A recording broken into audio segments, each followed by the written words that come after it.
নমস্কার, পিয়ালির সংসারে আপনাদের প্রত্যেককে স্বাগত।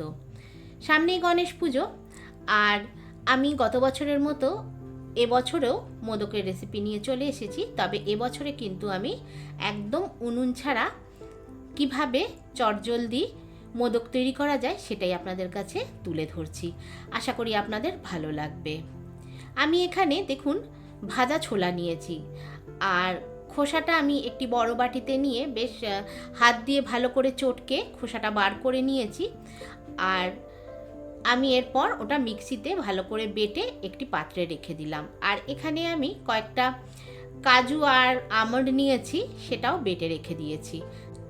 তারপর আমি হাফ কাপের মতো গুঁড়ো দুধ নিয়ে ছোলাটার মধ্যে দিয়েছি, সঙ্গে আমন্ড আর যে কাজু বেটে রেখেছিলাম সেটাও দিয়েছি, সঙ্গে একটু ঘিও দিয়েছি। আর এখানে আমি গুঁড়ো চিনির ইউজ করছি, কারণ গুঁড়ো চিনিটা সহজেই মিশে যাবে। এরপর আমি খুব ভালোভাবে মিশিয়ে নিচ্ছি।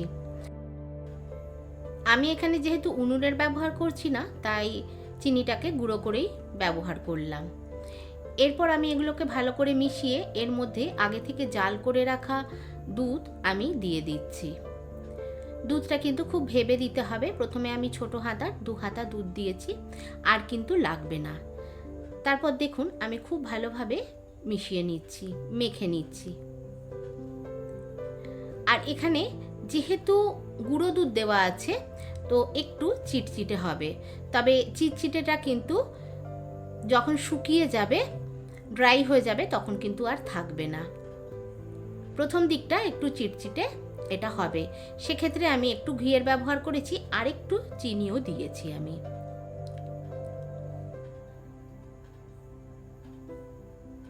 আর এই মোদকটা খেতে ভীষণ ভালো হয়। আপনারা যদি কেউ না করে থাকেন অবশ্যই করবেন। খুব সহজ, আর এমন কিছু খরচও না। এটা কিন্তু বাড়িতেই তৈরি করে নেওয়া যায়। আমার এই চ্যানেলটি যারা সাবস্ক্রাইব করেছেন তাদের অনেক অনেক ধন্যবাদ। যারা এখনও সাবস্ক্রাইব করেননি তাদের সাবস্ক্রাইব করে দেওয়ার অনুরোধ রাখলাম।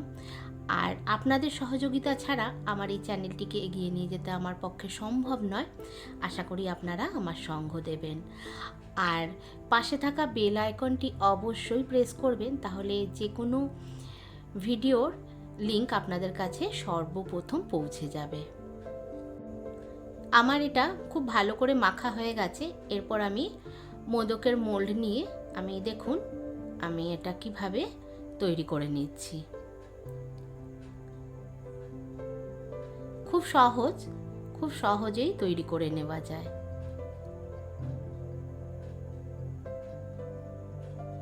আর আমি এখানে একটু আমন্ড, তারপর কিশমিশ আর কাজু বাদাম আমি ছোট করে কেটে রেখেছিলাম, তো সেগুলো কিন্তু আমি একটু ওপরে লাগিয়ে দিচ্ছি।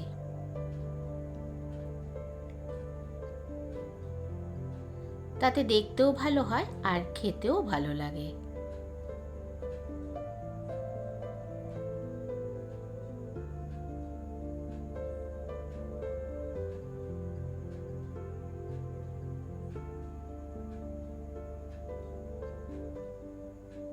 এইভাবেই আমি সম্পূর্ণটা তৈরি করে নিলাম।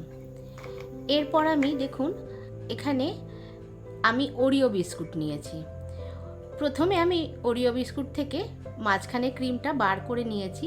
আমি প্রথমে ভেবেছিলাম ক্রিমটা ব্যবহার করব না, কিন্তু পরে আমি অবশ্য দিয়েছি। আর বিস্কুটগুলোকে আমি একটি মিক্সিং জারে দেখুন খুব ভালো করে গড়িয়ে নিচ্ছি। তারপর আমি ওর মধ্যে ছোট হাতার 2 হাতা দুধ দিয়েছি। তারপর খুব ভালোভাবে মিশিয়ে নিচ্ছি। আর এখানে আমি 3 চামচের মতো গুঁড়ো দুধও ইউজ করেছি।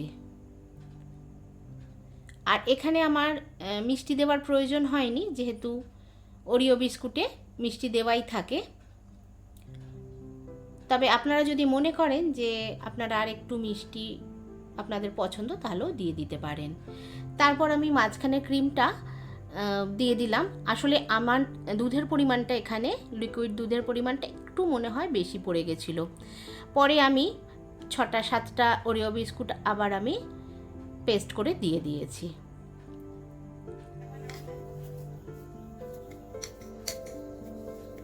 দেখুন আমার সম্পূর্ণটা খুব সুন্দরভাবে মাখা হয়ে গেছে, একদম পারফেক্ট হয়েছে। এরপর আমি কিশমিশ একটু কুচিয়ে নিচ্ছি, আর কাজু আর আমন্ড আমি এই কাটারে কেটে নিলাম।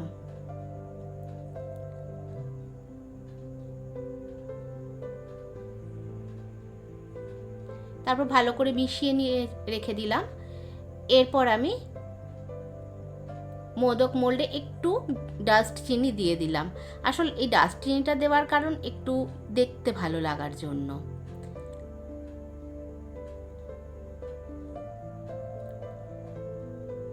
দেখুন আমি প্রথমে কিভাবে করছি, এখানে আমি কোনো পুর দিচ্ছি না, প্রথমটা আমি এরকম করেই দেখাচ্ছি।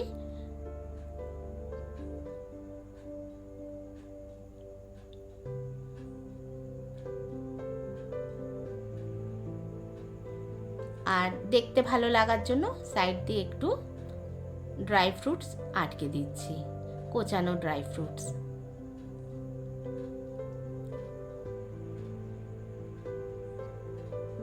আর এরপর আমি এর মধ্যে মোদকের ভেতরে আমি ড্রাই ফ্রুটসের স্টাফ করব। এই দেখুন মাঝখানে দিয়ে দুদিকটা বন্ধ করে দিলাম। তারপর পেছনেও একটু ব্যাটারটা নিয়ে আমি একদম টাইট করে দিচ্ছি।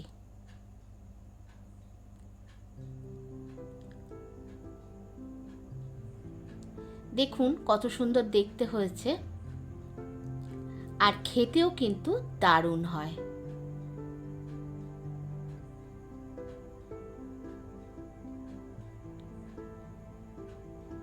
আর আরেকটা আপনাদের আমি দেখাচ্ছি হাতে, যদি আপনাদের মোল্ড না থাকে মোদকের, তো আমি হাতেও এইভাবে করি। আর নিজের মতন করে ডিজাইন করে নেওয়া যায়। আর এই রকম যদি মোদক ঠাকুরকে দেওয়া যায়, সত্যিই ভালো লাগে নিজের হাতে কিছু করে। অনেক সময় কি হয় যে আলাদা করে বাসন নামানো কিংবা রান্নার গ্যাস ওভেন এগুলো সব কিছু নামানো সমস্যা থাকে, তো এইভাবে কিন্তু বিনা প্রবলেমেই কিন্তু এটা সলভ হয়ে যাবে। আমার রেসিপি আপনাদের কেমন লাগলো অবশ্যই জানাবেন, আর ভালো লাগলে লাইক শেয়ার কমেন্টস করে দেবেন। আর আপনাদের সবাইকে গণেশ চতুর্থীর অগ্রিম শুভেচ্ছা। আপনারা সবাই খুব ভালো থাকবেন। নমস্কার।